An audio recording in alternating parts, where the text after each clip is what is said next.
Here we have 5 numeric expressions. They're numeric, not algebraic, because there's only rational numbers here. There's no variables.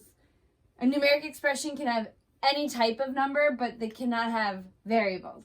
So here we want to ask ourselves, which of these 4 expressions is equivalent to 2 and 2/10 minus 1 and 7/10?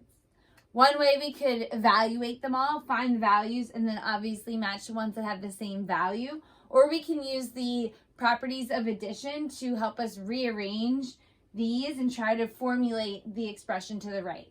So in the expression to the right, the term with 2.2 as the absolute value comes first. So if we were to change this to an addition expression, we would change subtract to add a negative.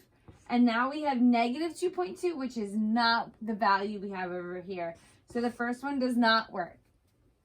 Next, we have the sum of 1.7 and 2.2.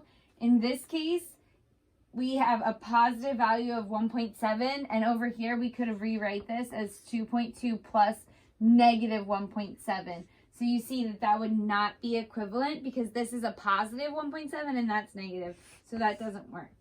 Now, by the way we've rewritten the expression on the right, you can see that these are a match made for each other and they are equivalent.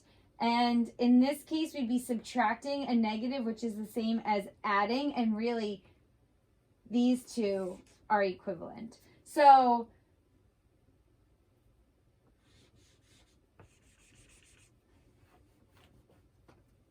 in the case of 2 and 2/10 plus negative 1 and 7/10, what is that value? Well, the absolute value of 2 and 2/10 is greater than the absolute value of 1 and 7/10. So we know our answer is going to be positive. And when they're different signs, I find their difference of their absolute values and associate the sign of the addend with the greater absolute value.